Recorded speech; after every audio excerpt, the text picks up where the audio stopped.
Curious lang ako, bestie. Paano mo nga ba napapayag si Richard na payagan kang sumama sa amin ngayong gabi?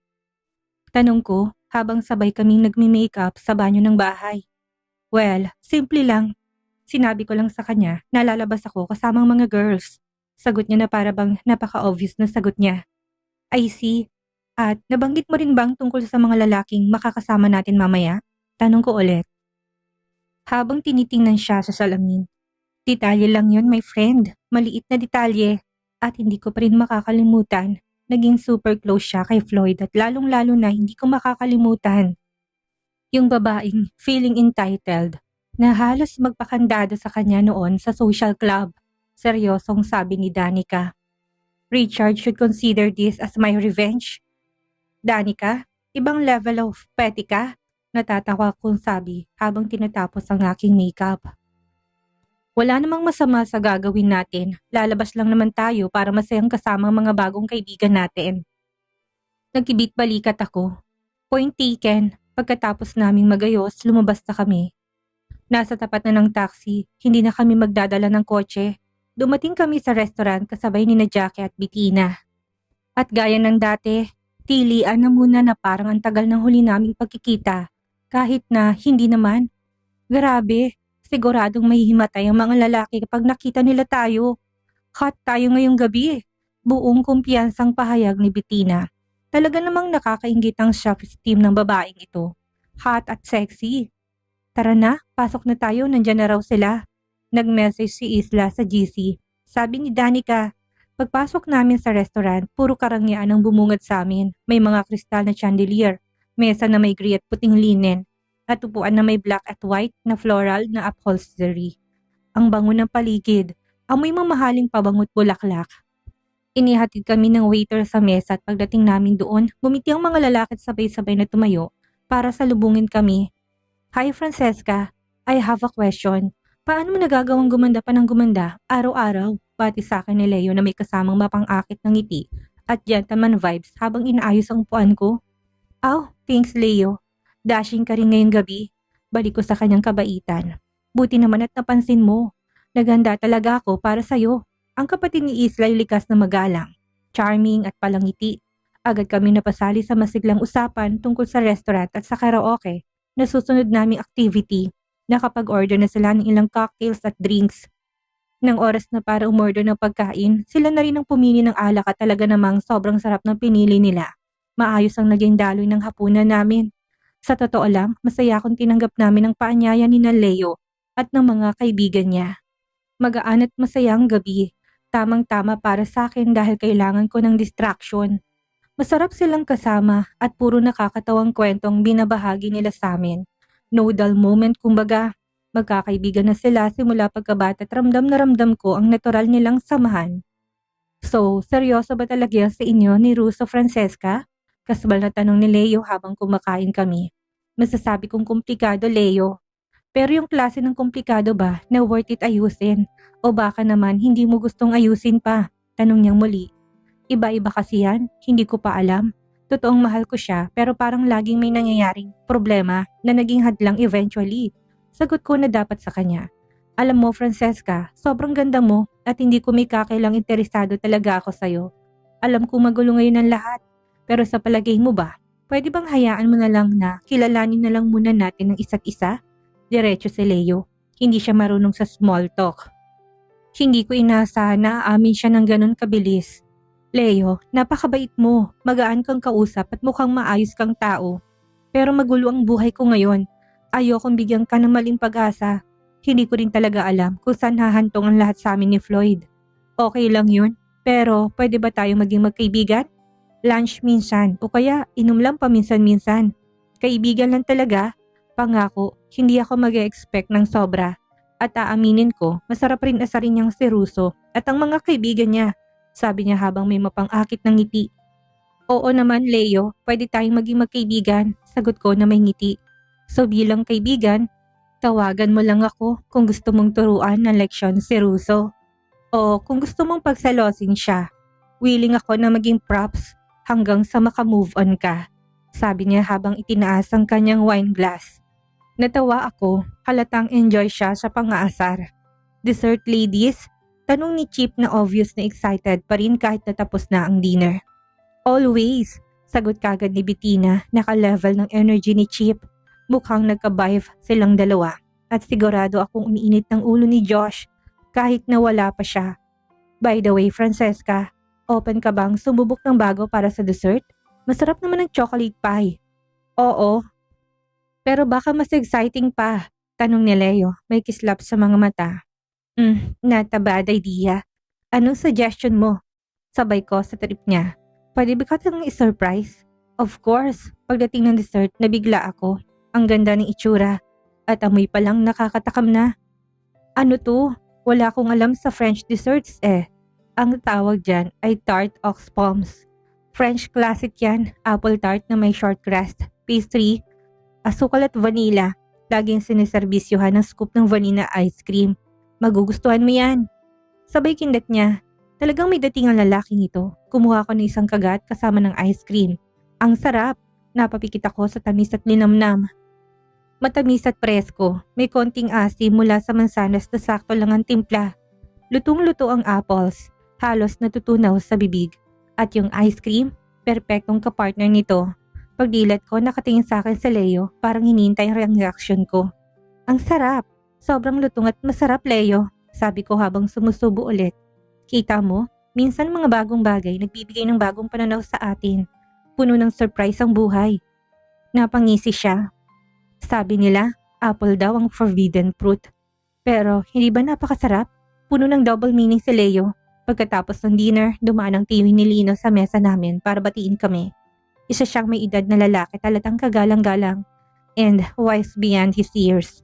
Dahil lumaki na siyang mapagbarkada ng sabay, ina-expect na close din siya sa iba. Pamangkin sa wakas, puro magagandang babae naman ang kasama mo. Hindi lang puro lalaki. Uncle, choosy lang kami sa mga kasama, sagot ni Lino, parang natural lang. Mga binibini, maraming salamat sa pagdadala ng ganda at buhay sa restaurant ko ngayong gabi. Sana nag-enjoy kayo.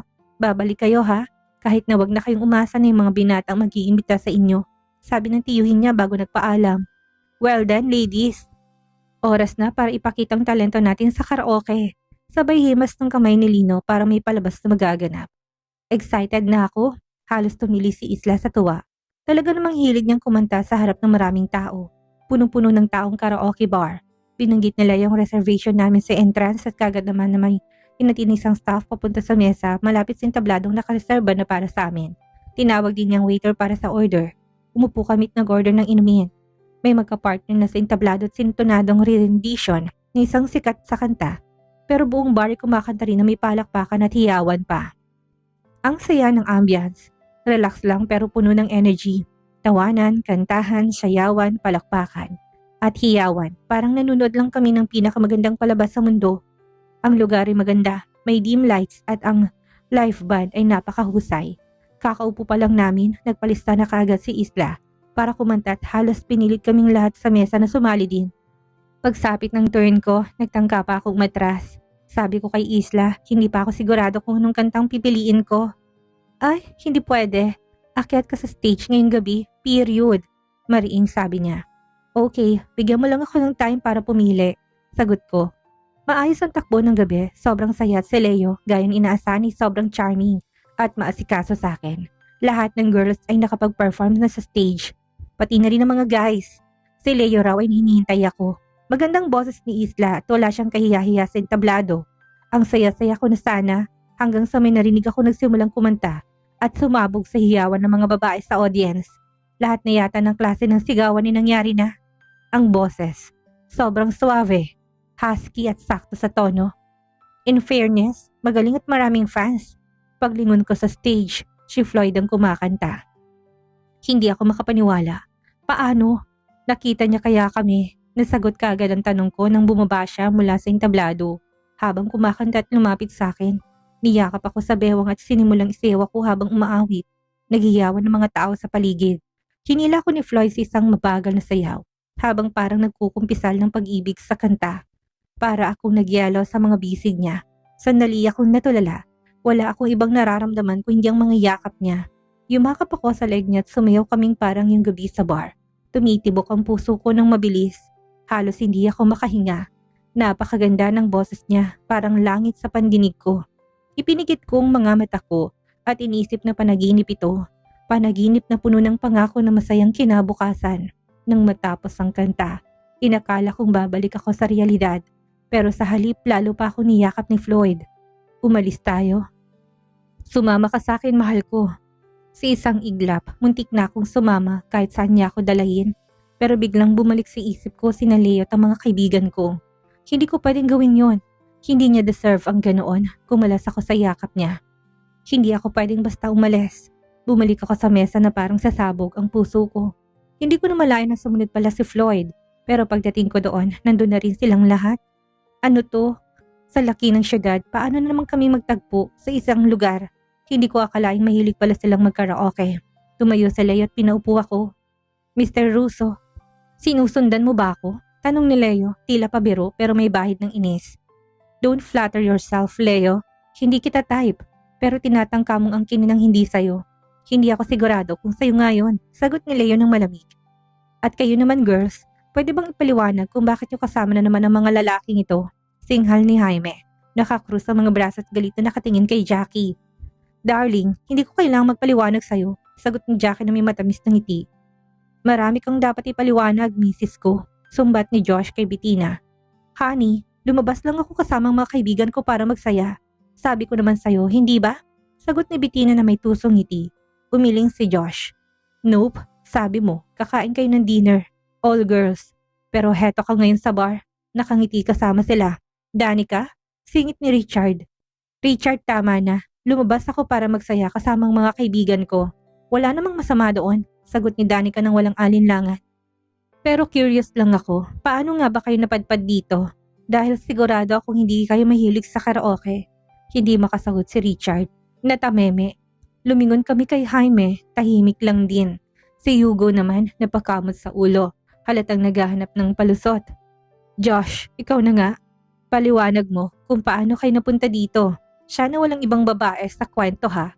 At huwag mo sabihin coincidence lang. Sige nga magsalita ka. Tanong ni Bettina ng seryoso. Fine, asawa kita. Akala mo ba makakalabas ka na hindi ko alam kung nasaan ka? Iwas ni Josh. Naningkit ang mga mata ni Bettina. Wala talaga magsasalita. Tanong ni Isla habang nakatitig kay Hugo. O siya girls, alis na tayo. Lucius, sa kondo mo na lang tayo tumuloy. Good idea. Ituloy na lang natin ang gabi sa kondo ko. Sang-ayon ni Lucius. Kinalikan pang kamay ni Isla. Hoy redhead. Teka lang, kasalanan ni Josh to. Tinanong niya ako kung paano i-track yung phone ni Bettina. Sumabog na si Hugo.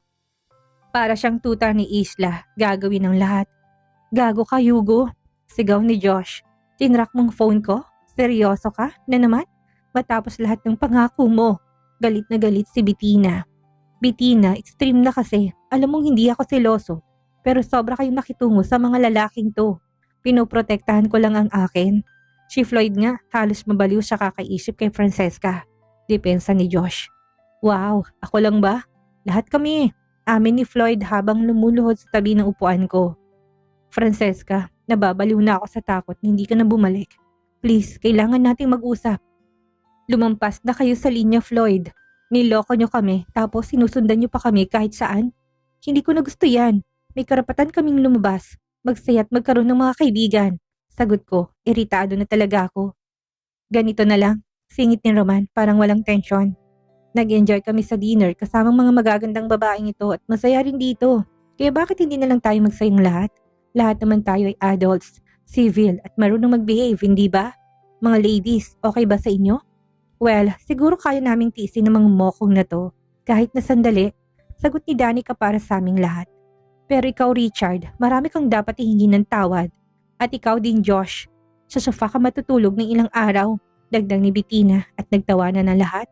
Umupo na sina Floyd at ang barkada niya sa table namin at ang natitirang oras ng gabi ay napuno ng asaran, panunukso at intentional na pagbibigay namin ng atensyon kinalay at ng mga kaibigan niya na lalong ikinainis ng mga lalaki. Sa huli, umakyat kami sa stage at kumanta ng Breathless. Sabay pang aasar sa mga lalaking nagtipon sa harap ng entablado. Nag-cheer at naghahagis ng halik. Sa pagtatapos ng gabi, sobrang saya namin. Pagod, masaya at medyo tipsy. Nang magpasya kaming umalis, May bahid na rin ng camaraderie. Pero sensing trouble agad, nagpaalam si Danica. Boys, salamat sa napakagandang gabi. Pero girls, kailangan na nating umalis. Tumawag na ako ng taxi. No way. Sasama kayo sa amin pa uwi. Agad na kontra ni Richard. No, sumama sila sa amin kaya kami maghahatid sa kanila. Kontra naman ni Leo. Shut up, utos si Danica na may otoridad. Leader talaga. Magandang gabi pero uuwi kami sakay ng taxi. Independent kami at kayang-kaya namin ang sarili namin. At walang nobyo o asawa. Tinignan niya sina Richard at Josh. Ang makakabawi sa kalayaan naming lumabas at umuwi. At lahat kami matutulog sa bahay ko. Kasama si Francesca. Damn it, mas gumaganda ka pa kapag ikaw ang nag-uutos. Bulalas ni Roman. Sabay tawanan naming lahat. Dumating ang taxi. Nagpaalam kami sa mga lalaki at umuwi. Nagtatawanan sa mga mukha ng 10 lalaki hindi makapaniwala na tinanggihan sila. Pag-uwi sa apartment, nagtsikahan kami tungkol sa gabi at nagplano kung paano parurusahan ng mga siraulong yon sa pag-track sa amin. Tulad ng sabi ni Isla, imprunto pajama party ito. Dahil nakainom at napagod sa late night talks namin kagabi na pasarap ang tulog namin ng mga girls. Nagising kami kinabukasan sa mabangong amoy ng kape mula sa kusina. Gising na kanina pa si Ate Divina at nakaayos ng isang napakagandang hapag na puno ng masarap na almusal para sa amin. Lahat kami natulog sa mga kutsyon na nakakalat sa sala. Ang saya talaga ng bonding naming mga babae. Kahit na hindi umayon sa planong lahat, 100% kagabi. Biglang dumating si Liam. Tumatakbo siya at tumalon sa amin habang tumatawa at nakikipagkwentuhan sa lahat ng girls na syempre gustong gusto siyang yakapin at lambingin ng mga to. Nakapajama pang baby ko. Maya-may isa-isa na kaming bumangon at pumila sa banyo. Sabay-sabay na nagtatawanan at nagbibiroan na parang mga teenager at sobrang saya namin na parang camping sa high school, minus the presence of the boys. Pagkatapos kong asikasuhin si Liam at ang sarili ko, nagpunta na kami sa dining area para kumain ng almusal. Habang nagtatawanan kami at nagkukwentuhan tungkol sa karaoke kagabi, biglang tumunog ang phone ni Isla sa mesa. Sinagot niya ito sa speaker mode. Kami naman ay nanahimik dahil sinenyasan niya kami. Good morning little sis. Ayos ba ang tulog mo? Sakto lang kuya, sagot ni Isla ng masaya. Nasa bahay ka pa ba ni Francesca? Tanong ni Leo sa kabilang linya. Oo, dito pa. Siguro mamaya na kami uuwi pagkatapos ng tanghalian. Sunday naman ngayon, bakit? Ganito kasi sis, hindi ba naistorbo ng mga boyfriend yung gabi namin kahapon? Kaya naisip naming mga boys na baka pwede naming bawiin yung ngayon. Biro ni Leo. Ang kakapal talaga ng mukha niyong lahat, sagot ni Isla na may halong sarkasmo. Sinisingil mo kami, hindi niyo nga kami nagawang ipagtanggol sa kanila kagabi. Niyaya pa ni Kuya Roman na makipag-table. Oh, come on sis, tulungan mo naman ang kapatid mo. Pakiusap nitong ulit. Ano ba kasi ang gusto niyo? Inimbitahan namin kayo sa casino ng social club mamaya makapaglaro. Gabi para makapagkwentuhan at magsaya. Susunduin namin kayo at ihati din pa uwi. Nasiglang alok ni Leo sa kapatid. Lumingon si Isla sa amin para kunin ang aming opinyon at sabay-sabay kaming nag-thumbs up. Ibig sabihin game kami. Tama naman sila. Lugi sila kagabi dahil may mga sungod at gusto rin naming lubusin ng weekend. Idagdag pa niya battery pa kami sa mokong na yon. O sige, payag kami. Pero hindi nyo kami ihahatid. Ayoko ng kahit na sinong umasa na makakasilip o makakahawak dahil lang kayong maghahatid sa amin. Mariing sagot ni Isla. Magaling at tapat sa napag-usapan. Come on sis, hindi kami ganun. Pero salamat. Kita-kits, alas 7. At sana nga, hindi kayo ganun. Kita-kits na lang at kuya, dahil idea mo to, ikaw ang bahalang tumawag para sa reservation ha. Noted. Ingat kayo. See you later. Ibinaba ni Isla ang tawag at tumingin sa amin na may kislap sa mga mata at isang pilyang ngiti. Alam namin na may binabalak siya. As always, siya ng official planner. Anong sa inyo? Kung tayo naman ang makikipaglaro ulit sa kanila. Tanong niya na parang batang nagpaplano ng kalokohan. Ano na naman yan? Baliw ka talaga. Gusto mong magpatayan sila? O tayo? O baka naman umaasa ka ng truce? Biro ni Danica habang tumatawa. Walang patayan promise. At kung may gusto ng truce, bakit hindi? Either way, masaya tayo, hindi ba? Sagot ni Isla. Game ako dyan, lalo na sa truce na part. Mas malaki ang posibilidad ng sharing. Sabat ni Bettina na ikinatawa naming lahat. Hindi ko pa rin gets ang plano, sabi ni Jackie na litong-lito. Simple lang yan, Jackie. Kapag nalaman ni na Yugo kung nasaan tayo, siguradong pupuntahan nila tayo. Kaya ang gagawin natin, sisiguraduhin nating malalaman nila. Hindi na natin itatago gaya na nauna nating lakad. At hayaang magharapan ng grupo nila sa grupo ng kapatid ko. Dapat naman talaga silang mag-effort, paliwanag ni Isla. Alam mong mababaliw ang mga yon, hindi ba? Sabi ni Jackie. Exactly. Mas magandang parusa para kina Yugo at sa grupo niya. Wala na mas okay pa. Halos kumikislap sa tuwa si Isla.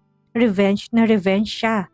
Suotin natin yung mga dress na binili nila sa atin ngayong linggo. Yung pinaka-provocative. Nagpa siyang mga babae na manatili ulit sa apartment namin ni Danica.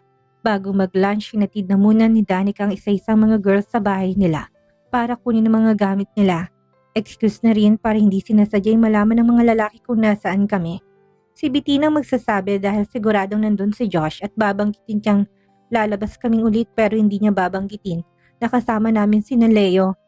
So Tina, effective ba? Kumagat si Josh? Tanong ko pabalik nila. Hindi pa nga ako nakakapasok ng maayos sa bahay. May hawak na kagad siyang phone at tinawagan ng mga tropa niya. Tawa ni Bettina.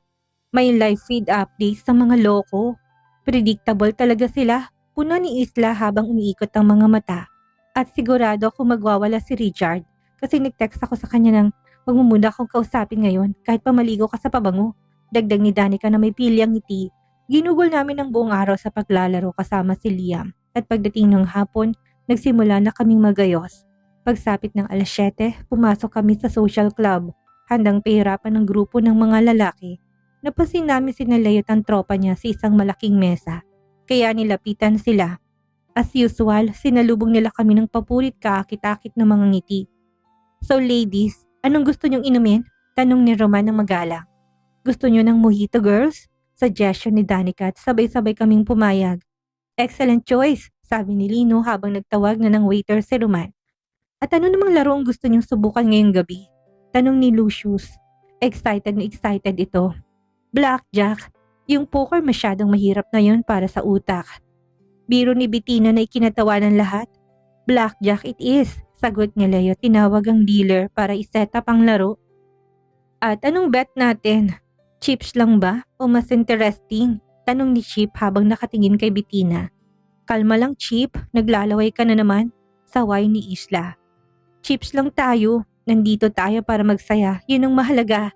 Dumating ang mga inumin at nag-toast kami ng masaya. Inayos ng dealer ang mesa, pinaliwanag ang rules at nagsimula ng laro. Wala pa kami isang round ang may maramdaman akong kamay sa balikat ko. Showtime!